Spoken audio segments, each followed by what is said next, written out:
Hi friends, welcome to my YouTube channel. So, ఫైనల్‌గా అయితే మేము 12 జ్యోతిర్లింగాల టెంపుల్‌కైతే వచ్చేసాము. సో, ఈ వీడియోలో అయితే మీకు నేను మాకు ఈ ట్రిప్‌కి ఎంత బడ్జెట్ పడింది అండ్ 12 జ్యోతిర్లింగాల టెంపుల్‌కి మేము ఎలా దర్శనం జరిగింది అండ్ తర్వాత మేము ఎక్కడికి వెళ్ళాం. సంగమేశ్వర ఆలయానికి వెళ్ళేటప్పుడు మనం boat journey and auto journey చేస్తాం కదా!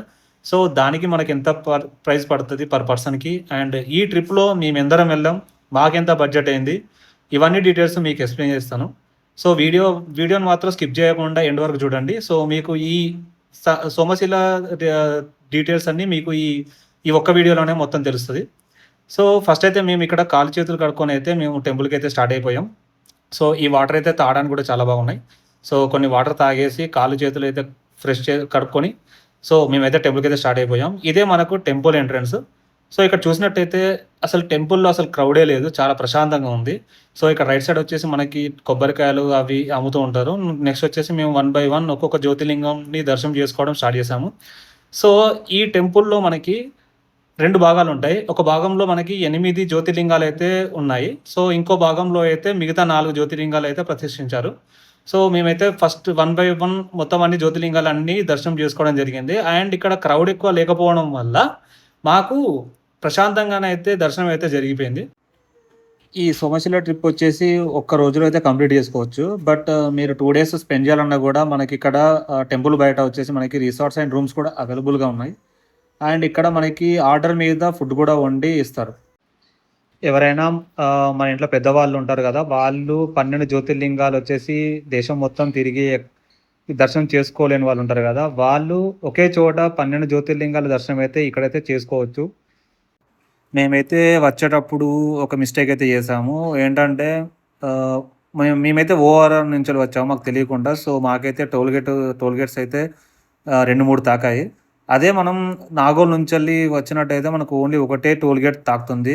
సో, నేను సజెస్ట్ చేసేదేంటంటే మీరెవరైనా ఈ సోమశిల ట్రిప్ ప్లాన్ చేస్తున్నట్టయితే నాగోల్ నుంచెనైతే రావడానికి ట్రై చేయండి. ఎందుకంటే అది కూడా ఎర్లీ మార్నింగ్ అయితే ట్రై చేయండి. సో, మనకి ట్రాఫిక్ కూడా ఏముండదు. ప్రశాంతంగా జర్నీ అయితే ఉంటుంది. నెక్స్ట్ మనకి ఒకటే టోల్ గేట్ అయితే తాకుతుంది. సో, మార్నింగ్ అయితే ఎండ ఏం లేదు గానీ, మధ్యాహ్నం మేము దర్శనం చేసుకునే టైంకి అయితే ఎండ బీభత్సంగా కొట్టిందబ్బా! ఇక వచ్చేసి అన్నీ దర్శనం చేసుకున్నాక మనసు చాలా ప్రశాంతంగా అనిపించింది. అన్ని జ్యోతిర్లింగాలు తిరిగాక. ప్రతి ఒక్క జ్యోతిర్లింగం దర్శనం చేసుకునేటప్పుడు నేనైతే మొత్తం మన దేశంలో ఎక్కడెక్కడ జ్యోతిర్లింగాలు ఉన్నాయో అక్కడికెళ్ళి దర్శనం చేసుకున్నంత ఫీల్ అయితే అనిపించింది. ఇక్కడ దర్శనం అంతా కంప్లీట్ చేసుకొని మేము నెక్స్ట్ సంగమేశ్వర స్వామి ఆలయంకైతే స్టార్ట్ అయిపోయాం. చూసారు గదా! ఇదంతా కృష్ణా నది. ఒక్కసారి వర్షాలు పడితే మాత్రం ఇదంతా మనకు నీరుతోనైతే నిండిపోయి ఉంటది. సో, ప్రెజెంట్ అయితే వర్షాలు తక్కువ ఉండడం వల్ల మనకి కృష్ణా నది వచ్చేసి అలా దూరంలో కనబడుతుంది. ఇప్పుడు మనం సంగమేశ్వరం ఆలయంకి వెళ్ళాలంటే ఈ కృష్ణా నది దాటైతే వెళ్ళాలి. ఈ కృష్ణా నది వచ్చేసి మనకి Andhra and Telangana border. Mainly ఈ సంగమేశ్వర స్వామి ఆలయం వచ్చేసి ఆంధ్ర కిందికొస్తుంది. నెల్లూరు జిల్లా కిందికి. ఈ బోట్ జర్నీలో వచ్చేసి మనకి పర్ పర్సన్‌కైతే 300 అయితే చార్జ్ చేస్తున్నారు అప్ అండ్ డౌన్. మనకిక్కడ కార్ పార్కింగ్ అయితే ఇక్కడ లెఫ్ట్ సైడ్‌లో కానీ, రైట్ సైడ్‌లో కానీ చేసుకోవచ్చు. ఇక్కడ చూసారు కదా! వీళ్ళందరూ ఇలా పార్క్ చేసుకున్నారు కదా! ఇలా పార్క్ చేసుకోవచ్చు. బట్ వర్షాకాలం అయితే చాలా కష్టంగా అవుతది మీరిక్కడ రావడానికి. సో, చూసుకొని రండి వచ్చేటప్పుడు. ఫైనల్‌గా అయితే కార్ అయితే పార్క్ చేసుకొని మేము ఇక బోట్ జర్నీ చేయడానికైతే స్టార్ట్ అయిపోయాం. కొంచెం కష్టమే. కొంచెం ముందుకు నడుచుకుంటూ జాగ్రత్తగా దిగాక ఇక్కడ బోట్స్ అయితే మనకు కనబడతాయి. ఇక్కడ మనం డైరెక్ట్ వాళ్ళకే మనీ ఇవ్వాలి. మనం ఎవరి బోట్ అయితే ఎక్కుతామో వాళ్ళు ఆల్రెడీ తీసుకుంటారు మనీ. వాళ్ళకే మనం ఫోన్‌పే కానీ, లేకపోతే మీ దగ్గర మనీ ఉంటే మనీ తీసుకుంటారు.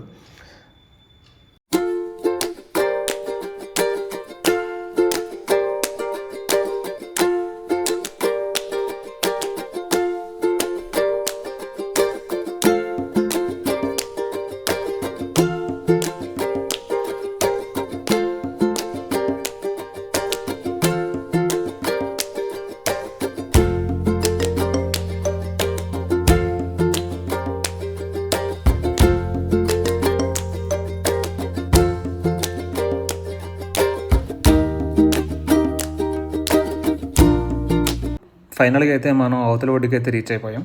సో, చూస్తున్నారు కదా! ఇక్కడ నుండి అయితే మనం స్టార్ట్ అయ్యాము. కొంచెం ఇక్కడ దిగాక కొంచెం ముందుకు వెళ్తే మనకు ఆటోలు అయితే కనబడతాయి. సో, పర్ పర్సన్‌కి అయితే 100 రూపీస్ తీసుకుంటారు. వీళ్ళు అయితే మనకి సంగమేశ్వర ఆలయం వరకైతే తీసుకెళ్ళి, మళ్ళీ ఇక్కడ వరకైతే తీసుకొచ్చి వదిలిపెడతారు. సో, దానికి వాళ్ళు 100 రూపీస్ ఛార్జ్ చేస్తారు. And up and down. So, ఇక్కడ నుండి అయితే మనకు జర్నీ అయితే దడ పుట్టిస్తది. కొంచెం రోడ్లు అయితే ఏం బాగుండవు ఇక్కడ నుంచి కొంచెం దూరం. సో, ఇలానే గతుకులు రోడ్డు ఉంటుంది. కొంచెం టెరిబుల్ ఉంటుంది జర్నీ వచ్చేసి.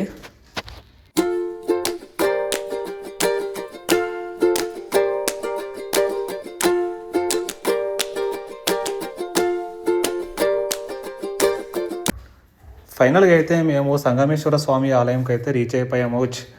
సో, చూసారు కదా, ఇదే సంగమేశ్వర స్వామి ఆలయం.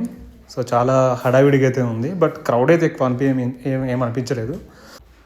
ఈ సంగమేశ్వర స్వామి ఆలయం అయితే మనకి ఓన్లీ 4 మంత్స్ మాత్రమే మనకి దర్శనానికి అయితే వీలుగా ఉంటుంది. మిగతా 8 మంత్స్ మొత్తం వాటర్తో నిండిపోతుంది. ఇక్కడ నుండి అయితే మనకు శ్రీశైలంకి అయితే 150 కిలోమీటర్స్ అయితే డిస్టెన్స్ ఉంటుంది. అండ్ ఇక్కడ చూసారు కదా, అటు అవతలి వైపు మొత్తం కృష్ణానది.